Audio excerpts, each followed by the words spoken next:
It's just me? You mean I've been doing all this to myself? Well, it's your dream, stupid. Of course, Apple Bloom. It's your dream. Yeah, what she said, just a little less insulting. Okay, before we start, just one question. Is this going to become a trilogy or what? Because if that's the case, then you already got me excited for Sweetie Belle's dream episode. But I digress.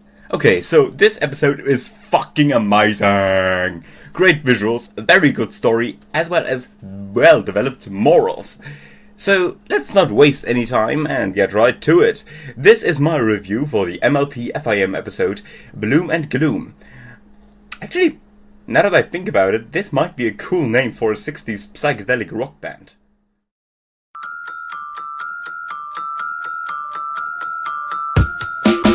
Trouble with dreams is they don't come true, and when they do, they can't catch up to you. You don't need a thing from me, but I need something big from you, 'cause you know I've got an awful lot of big dreams.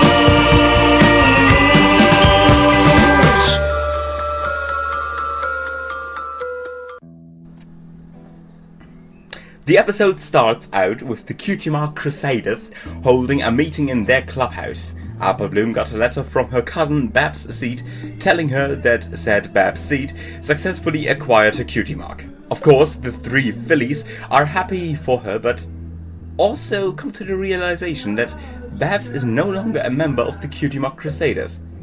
But they also realize that they would not really know what to do if they got a Cutie Mark that they wouldn't like. And thus the plot arrives. Later that day, as Apple Bloom is about to be greeted by Morpheus' arms, the little filly worries about her future Cutie Mark. Applejack calms her down, and like that, the youngest member of the Apple family drifts off into the continuum of dreams. And here is what I thought while watching this scene. It's a dream. All that's going to, happen right after she falls asleep is going to be a dream. Regardless of whether or not she wakes up, it's a dream. It's going to be a fucking dream. Who do you believe you're kidding here? It's so obviously going to be a dream. It's a dream. Dream. Well, anyway, Apple Bloom awakes. She makes her way downstairs to her sister, who already fixed her some breakfast.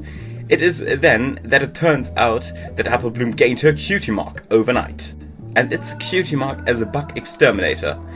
It is through a chain of events that Apple Bloom gets fed up with a Cutie Mark, and she ends up in a pretty dark and mysteriously dark part of the evergreen forest.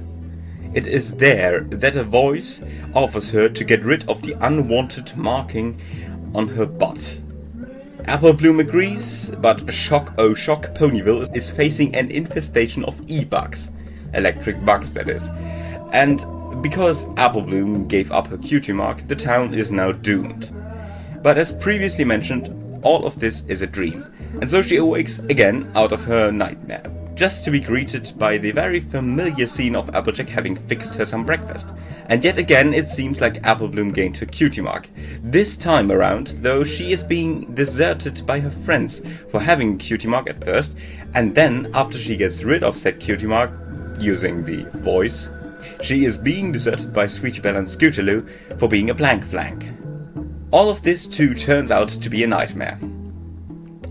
Also, the structure and visualization of her dreams become more and more abstract and fast-paced the closer she gets to waking up. And also, the breakfast changes from dream to dream. First dream is just pancakes, second dream, pancakes with whipped cream and sprinkles, third dream, it's a fucking cake! Okay, speaking of the third dream, now good old Apple Bloom has to work out some potential abandonment issues regarding her family, cause this time she got nothing Apple related on her flank. And it's because of that Applejack, Big Mac and Granny Smith want her to not only leave the house, but change her name too.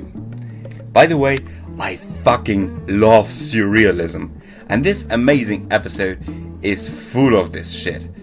I mean, these dream sequences are so fucking well paced and amazingly well scored. Not to mention that all of this helps driving home the point of Apple Bloom being somewhat anxious about her cutie mark and the possible problems that such a butt tattoo could bring. But the episode ain't over yet. Apple Bloom is sucked out of the Apple's house into a vortex. She wakes up yet again. But it's still a dream, and now she encounters, like before, the seemingly disembodied voice that apparently can grant wishes. This time around, Apple Bloom doesn't want this voice's help because of what happened before.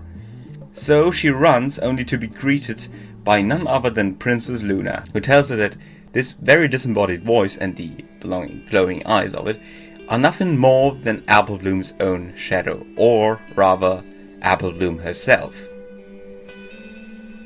And this whole nightmare is only happening because of Apple Bloom being afraid of who she might turn out to be. Even though a cutie mark appears according to who the pony is and not the other way around. Luna also shows Apple Bloom the similar nightmares that Sweetie Belle and Scootaloo had been having lately. Last but not least, Luna assembles the Cutie Mark Crusaders in a lucid dream version of the CMC clubhouse.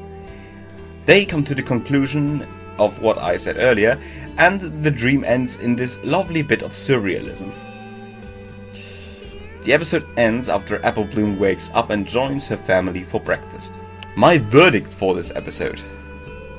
This episode, it is great. It is visually speaking great, it is great story-wise and also regarding its moral.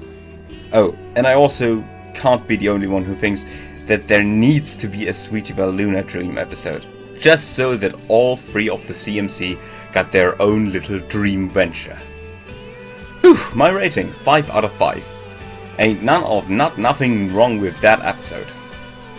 With that said, good night and good luck to whomever, whatever, wherever you are.